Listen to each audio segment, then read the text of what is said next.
You won't believe how one phone call turned an average neighborhood dispute into a complete meltdown. Before we get into it, comment which country you are watching my video from and hit the like button and subscribe for more stories. Now, let's get into how an HOA Karen tried to use 911 as her personal rule enforcement squad, only to have the police shut her down in a way no one in the neighborhood expected. The neighborhood of Willow Ridge looked peaceful from the outside. Rows of homes lined the street, each designed with matching colors and tidy lawns, the kind of place where people expected quiet days and routine weekends. But beneath that neat appearance, there was friction. A small group from the HOA had grown strict, and among them, Melissa stood at the front. She took it upon herself to guard the rules as if she wrote them herself.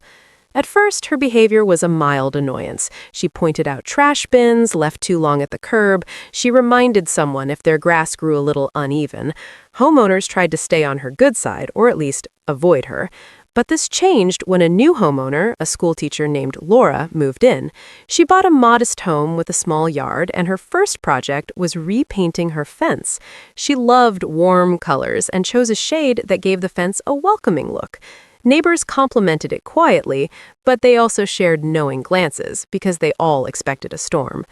Melissa noticed the fence the moment she drove past it. She slowed her car to take a longer look. Her irritation built. Instead of visiting the HOA board or checking bylaws properly, she decided to make the issue personal. She confronted the situation with a pointed focus. Over the next few days, she stood outside, stared at the fence, took notes on a clipboard, and snapped pictures. The neighbors noticed. They whispered among themselves. After a week, she escalated. She stood outside the property again at sunrise, waiting.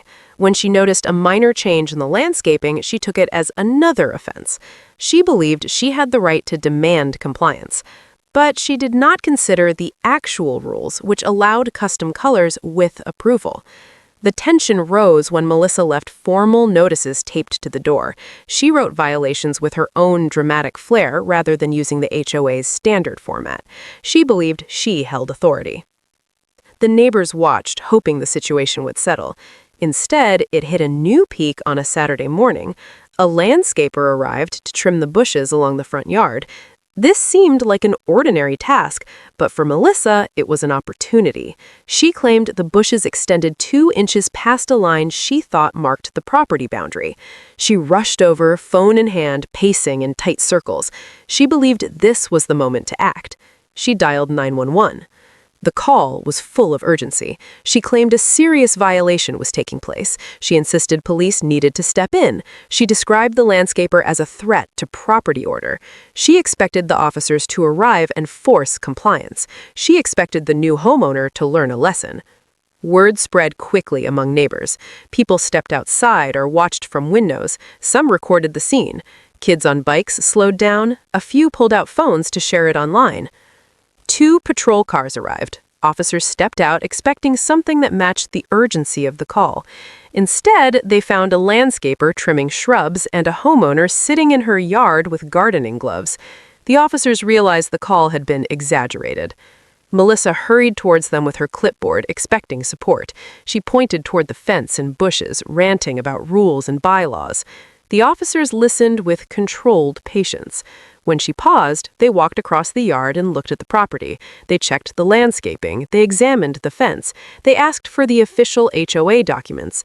She could not produce any valid paperwork that showed clear violations. Instead, she waved her personal notes. The officers understood the situation. They noticed the homeowner's approval letters from the HOA board posted inside the house window. The board had already approved the paint color. They had also approved the minor landscaping project. The officers realized the complaint was unfounded. With neighbors watching closely, the officers turned to Melissa. They explained calmly that 911 was not a tool for enforcing HOA rules. They explained the line between disputes and emergencies. Their tone was firm. The crowd sensed a shift. Melissa's expression changed. She expected authority to back her, but instead she stood corrected. The officers reminded her that calling 911 for non-emergencies could result in consequences. She stepped back, stunned and speechless. The officers continued handling the matter with care. They spoke with the homeowner and landscaper, confirming the work was legal. They advised the homeowner to keep the approval documents visible for a few days to avoid further confusion. The officers also noted that continued harassment through emergency calls could lead to reports being filed. They left the property with measured professionalism, but not before reminding the group of neighbors that emergency lines were not meant for personal disputes. After the police left, the neighborhood reaction was immediate. Conversations spread across porches and driveways. People shared how they felt relieved to see a limit placed on the overreach. For months, they had felt pressured. Now they saw that boundaries applied to everyone. The HOA board learned about the incident. They reviewed the complaint and found that Melissa acted without proper authority. The board sent her an official warning, reminding her that she could not impose rules on her own. They clarified that she must follow due process like everyone else. The homeowner grew more comfortable in the neighborhood. She finished her fence, she took care of her garden, she greeted neighbors who supported her quietly. She understood that one dramatic moment had shifted the balance. Over the next few weeks, the community settled again. People trimmed lawns, decorated porches, and continued their routines. But the atmosphere felt lighter. The fear of constant rule watching eased. Neighbors felt more confident raising concerns through the proper channels instead of reacting to threats. As for Melissa, she kept to herself. She drove slower past the homes, no longer aiming her phone at fences. She spent more time indoors. She still cared about the rules, but she now understood the limits of her reach. The story became a lesson in moderation. Rules existed to keep order, not to fuel personal crusades. Authority remained with the HOA board, not individual members, and emergency services were meant for real danger, not disputes about paint colors and bushes. The neighborhood learned from the event. They recognized that peaceful communities thrive on respect, not strict watchfulness. They realized that standing up to unreasonable control protects the balance of shared living. And in the end, the biggest twist was simple.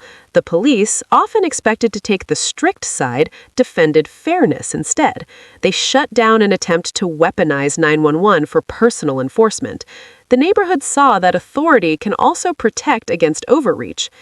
So, if you enjoyed this story, hit the like button, subscribe, and comment where you're watching from. More stories like this will be coming soon.